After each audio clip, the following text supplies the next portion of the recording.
Hey guys, HP here. I'm doing a challenge to beat all 296 North American titles for the Nintendo 64. Alright, the next game we got on our list was Hexen.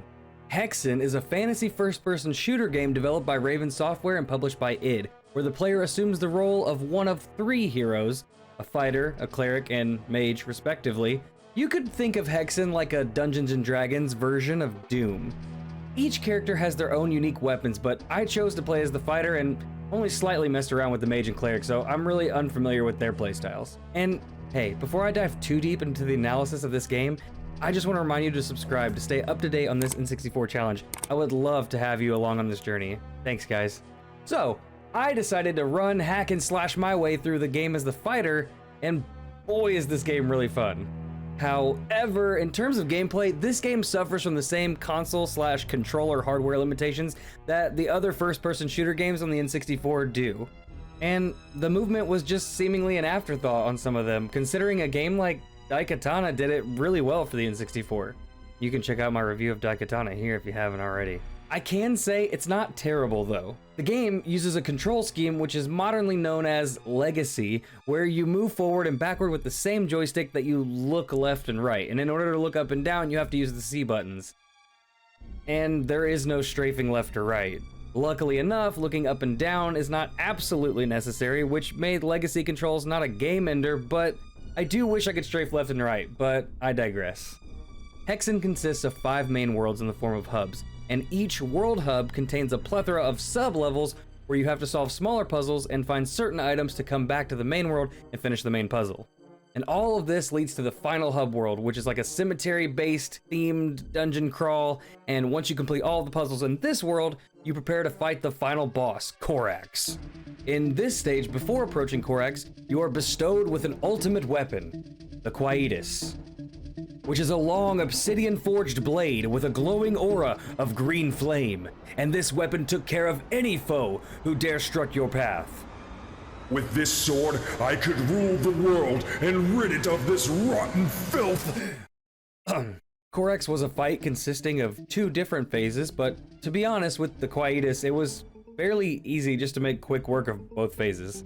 This game was incredibly fun and made me definitely feel like I was missing something from the 90s. My only real complaints are that it felt a bit too long and a few of the puzzles felt less like puzzles and more of just guessing. But maybe that was just me. As you can see in these clips, it was taking me so long that I ended up co-streaming with my wife, Sirens, just to have her guide me through the game and stay on track.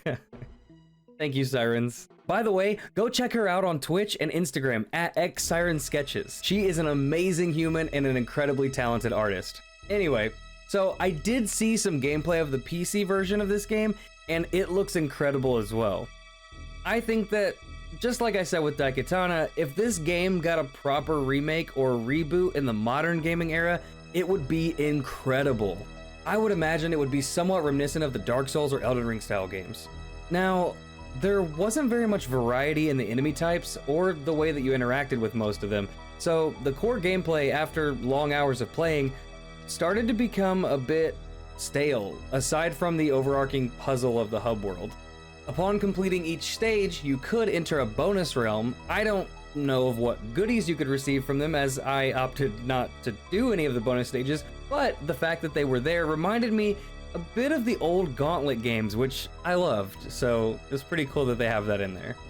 The further you progress in the game is when I feel the puzzles got a bit more challenging and more rewarding. The sound design in this game was pretty good, and I enjoyed the music. It really gives you an ominous and creepy dungeon setting vibe that I can really get beside on games like this. It just seemed to fit so well with the core aesthetic of the game. And one small thing I want to say about the items is that I feel like most of them were never really necessary, and some of them it wasn't really clear what they even did. However, there was an item that was pretty funny to use called the Porculator, and it turned an enemy into a pig? I don't know. God damn, that's funny. All in all, I truly did enjoy the game. I just got confused a lot of the time and felt like I was going around in circles, and most of the time I was. Despite that, I recommend this game. But if you do decide to play it, maybe try the PC version as it seems a lot smoother and much more user-friendly. Well, thanks to a ton of help from Sirens to keep me on track and chat to keep me motivated, Hexen was beaten. Wow, what a wild ride. Whew. If you like my analysis of these games or just like listening to my amazing voice for a few minutes a week, consider hitting that like button, it really helps me out. All right, that's it for this video, but as always, stick around to the end of the video to see us spin that wheel and see what game we got coming up next. Thanks, guys. All right, then, we got 3, 2, 1, spin that wheel! What we get? That'll only be a couple minutes. That's Okay. not that bad. Okay. Killer Instinct. We don't even know whose suggestion that was. I don't remember. Killer Dang. Instinct 64! Woo!